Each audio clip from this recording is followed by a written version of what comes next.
One. So for this tutorial, we are going to talk about external flashes.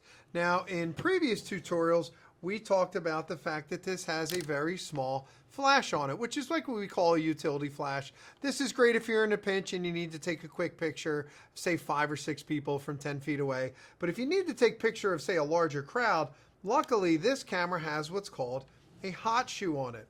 And that hot shoe is this piece of metal right here. And hot shoe means it takes an electrical connection for the flash to go on.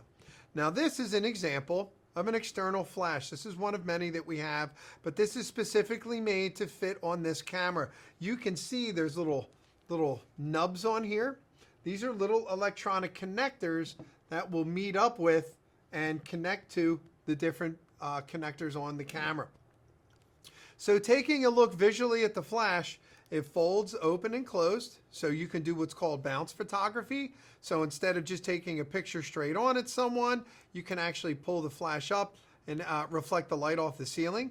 It actually has a little reflector on the top to help point your lighting, and it also has what's called a diffuser to soften the light. But those both fold up, push in, and then once again come back out.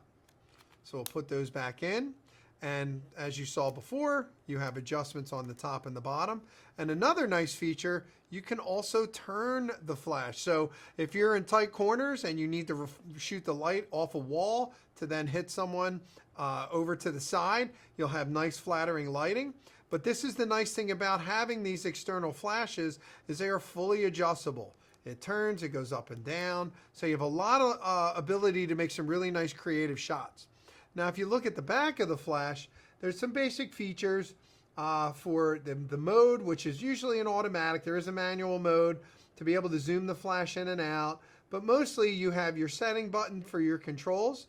That will be a separate tutorial video for another time. But what you really need to know, this is your test button. So if you were actually to hit this button, it'll make a flash. So you know the battery's working, the light is red, it's ready to go. And then last but not least, you can turn the flash off. Now to put the flash on the camera, have to be very delicate because you can see, it's very fragile, the parts. This is adjustable to tighten it on and off. So what you want to do is you want to loosen, this as much as you can.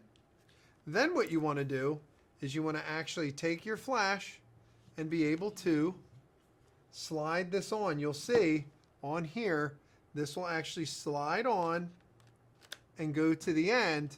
And now what you want to do is you want to tighten this. Now when I say tighten, you just want to keep going until it is nice and snug, just like that. You don't have to wrench it on there. You just want to have it on there just a little snug like that. So now as you can see, the flash is on the camera and it's ready to go. Now you would just do the opposite to get it off, Turn it to the left. So we have a funny term we always use, lefty loosey, righty tighty. So you go to the left to loosen it, and then you'll see it slides right off, as you can see here. There we go. We got to loosen it all the way up. And then it slides right off. Sometimes you got to wiggle it just a tiny bit, but as you can see, it goes off once again. It slides on. You hear the connector go. You tighten it up to the right. Righty tighty. And then lefty loosey, and then you slides right off. Last but not least, this takes AA batteries, which we use rechargeable, so please don't ever throw these out, You just put those in from the battery station and you're ready to go.